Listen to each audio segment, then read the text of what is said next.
آج یہاں پہ جس ہوٹل میں ہم لوگ پریس کانفرنس کرنے جا رہے ہیں، اسی ہوٹل میں آج بہترین کانفرنس اچکزئی صاحب نے اور شاہد خاقان عباسی صاحب نے سپانسر کی اور کرائی۔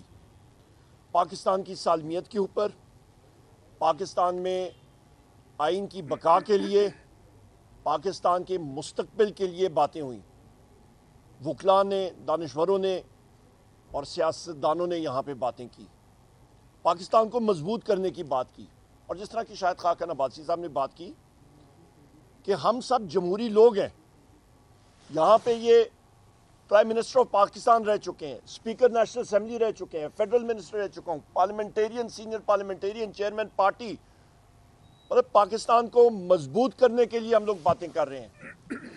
پر یہاں پہ ہوٹل کی انتظامیہ نے آ کے ہمیں بات کی، انہوں نے کہا جی کہ اپنی مجبوری کا اظہار کیا کہ جی ہم لوگوں پہ پریشر ہے۔ پوچھا کہ کس چیز کا پریشر، کون پریشر دے رہا ہے؟ کہ جی آپ سمجھدار لوگ ہیں، آپ سمجھ جائیں۔ تو پھر جو سمجھدار آدمی ہوتا ہے وہ سمجھتا ہے کہ یا تو آجوج ماجوج ہوگا، یا پھر فرشتے ہوں گے، یا انٹیلیجنس ایجنسیز کے لوگ ہوں گے، کوئی نہ کوئی تو ہوگا جو ان کو پریشرائز کر رہا ہے۔ ہم نے ان کو ڈیمانڈ دی ہے کہ جی آپ ہمیں لکھ کے دیں، اس چیز کو ہم لوگ شدید الفاظ میں اس کو رد کرتے ہیں۔ اور کل میں یہ لوگوں کو آپ کی وساطت سے بتانا چاہتا ہوں، جو یہ انسٹالڈ رجیم میں انسٹالڈ سو کالڈ وزیر اعظم شہباز شریف ہے یا محسن نقوی ہے،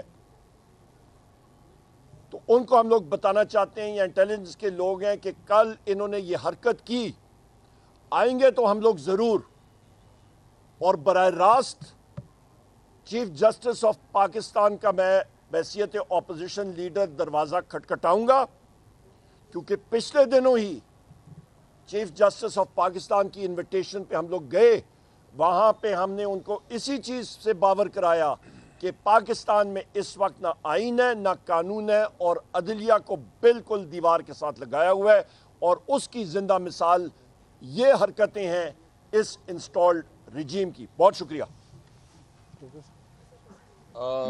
شاہد خاقان عباسی صاحب اور عمر ایوب صاحب نے بات کی ہے، ہمیں سمجھ نہیں آ رہا ہے کہ ہم کیا ایک لافل کنٹری میں رہ رہے ہیں، کیا کوئی ہم جو یہاں یہ کانفرنس کر رہے ہیں اس کا تو بنیادی موضوع ہی آئین ہے، اور ہم سمجھتے ہیں کہ اس وقت ہم قومی یکجہتی کے لیے یہ سب کچھ کر رہے ہیں کہ قومی ایجنڈا بنائیں اور وہ قومی ایجنڈے ہم اپنے ملک کے ساتھ رکھیں۔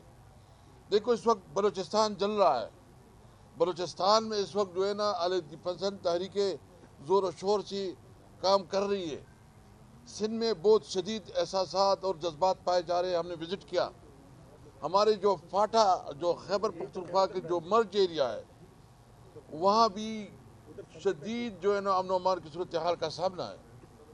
پوری ملک میں، ایون پنجاب میں کچے کے ڈاکو نے جنہوں عوام کا جینا حرام کر دیا ہے۔ یہ ذمہ داری ہے ہماری ایک شہری کی حیثیت سے کہ ہم اپنے ملک کے حالات پہ تبصرے کریں۔ یہ ہماری ذمہ داری ہے کہ ہم جو ہمارے ساتھ ظلم ہو رہا ہے، جس نے ہمارا حق چھینا ہے، ہم اس کے خلاف قوم کو متحد کریں۔ یہ ہماری ذمہ داری ہے کہ ہم اس وقت جو ایک علیحدگی کی ایک تشویشناک صورتحال پیدا کی جا رہی ہے، اس کے خلاف عوام کو اکٹھا کرے، پاکستان کے جھنڈے کے نیچے، آئین کے نیچے۔ ہم نے کون سی ایسی باتیں کی ہیں؟ میں بالکل یہ واضح کرنا چاہتا ہوں، دیکھیں یہی بات یاد رکھیں، یہ تحریک تو چلے گی، یہ کام تو بڑھے گا۔ ہم نہ غلام ہیں نہ ہم جانور ہیں، ہم ایک انسانی معاشرے میں رہ رہے ہیں۔ آئینی جو ہمیں پروٹیکشن دیا ہے، ہم اس کے مطابق جو ہے نا پروٹیکشن مانتے ہیں۔ یا بتاؤ کہ جنگل کا قانون ہے، جس کی لاٹھی اس کا بیچ، تو پھر ٹھیک ہے، پھر ہم دیکھیں گے کہ ہمارے اندر اتنی طاقت ہے کہ مقابلہ کر سکتی ہے، نہیں کر سکتی۔ قانون کو بیچ سے نکالو، آئین کو بیچ سے نکالو، جنگل کا قانون بنانا ریپبلک بناؤ، پھر ہم دیکھیں گے کہ آپ کیسے کر سکتے ہیں۔ کرکٹ کا آپ نے بیڑا غرق کر دیا، معیشت کا آپ نے بیڑا غرق کر دیا، امن و امان کا آپ نے بیڑا غرق کر دیا، اور پھر جو قبروں کے اندر کانفرنس ہو رہی ہے اس کو نہیں دینے جا رہے. تو ہم بھرپور مزاحمت کریں گے. کل کانفرنس ہوگا انشاءاللہ تعالیٰ, اور یہاں بیٹھ کے سر آپ کی 1 منٹ میں بات. شکریہ سر. میں معذرت چاہتا ہوں جی, میں دخل ہو رہا ہوں محمود خان اچکزئی صاحب کی بات میں. میں نے صرف ایک بات کرنی تھی کہ مجھے ابھی بیٹھے ہوئے ساتھیوں نے, بلوچستان کے ساتھیوں نے بتایا کہ بلوچستان حکومت کے سپوکسمین نے مجھ پہ بڑی کڑی تنقید کی ہے, اور انہوں نے کہا ہے جی کہ عمر ایوب جو بلوچستان کے بارے میں بات کر رہا ہے اس کو نہیں کرنی چاہیے, وہ غلط بیانی کر رہا ہے. میرا صرف بلوچستان حکومت کے لوگوں سے, ان ساتھیوں سے ایک میں بات کرنا چاہتا ہوں کہ پچھلے دنوں جو بلوچستان حکومت کا یا وزیر صاحب تھے یا پارلیمنٹری سیکرٹری صاحب تھے, ان کو روڈ پہ روکا گیا 3 گھنٹوں کے لیے, اور ان کے مسلح گارڈ سے ان کا اسلحہ چھینا گیا.